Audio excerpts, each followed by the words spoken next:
You know the old saying, time flies. And indeed, it's true. In fact, it seems that the older we get, the more quickly time goes.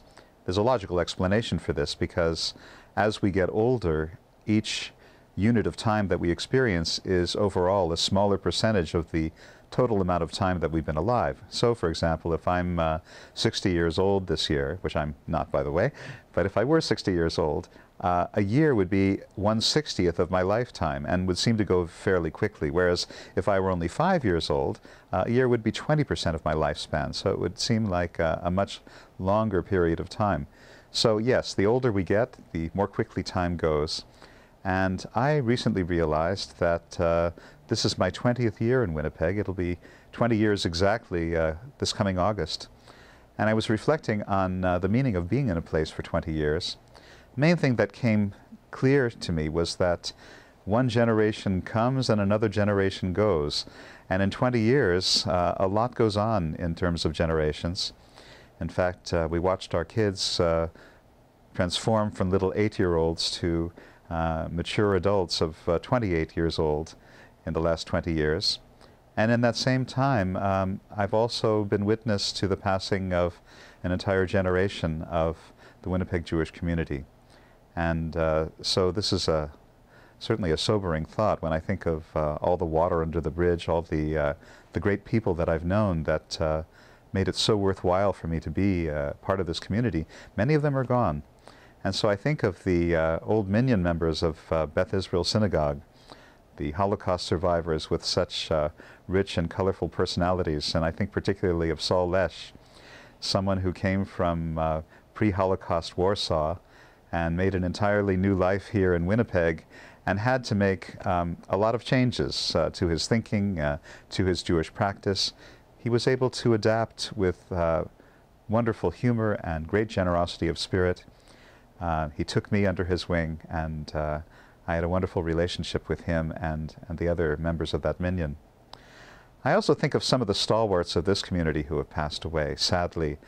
The great standard bearers of Winnipeg Jewry, like Izzy Asper, who was unequaled in his philanthropic achievements, and also such an outstanding personality, someone who did so much to argue for the rights of Jews, both at home and abroad.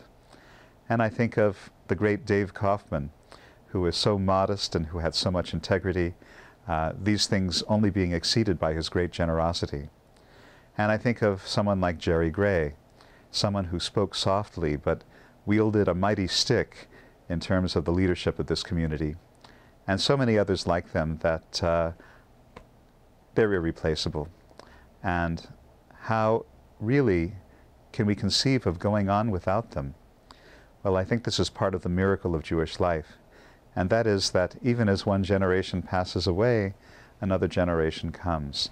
And by golly, the miracle of Jewish life is that leaders arise from the next generation that are able to carry on the work of their forebears. And so, as I celebrate my 20th year here in Winnipeg and all the changes that have transpired, I look forward to a very fruitful and wonderful time for this community. There have been great ones, certainly, that have passed away. There will be more great ones that will rise to take their place. I'm supremely confident of that. This is a great community.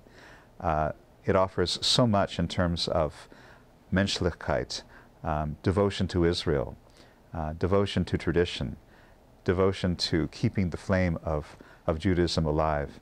And I'm proud to be part of that community. I'm proud to do my part to keep the flame burning. Of course, I can't do it by myself, and this is a team effort.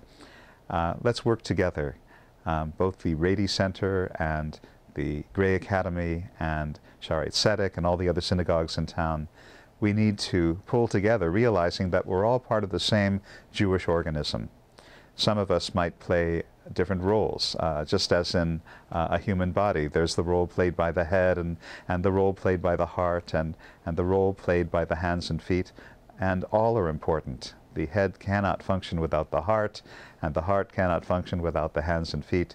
So we all need to pull together. And this is a time to realize that what we have in common is so much more important than what might differentiate between us. We need to be an organic whole, and if so, I believe this community will succeed and flourish for many generations into the future. So let's celebrate the fact that we are a community and that we have a brilliant future ahead of us. Shabbat Shalom.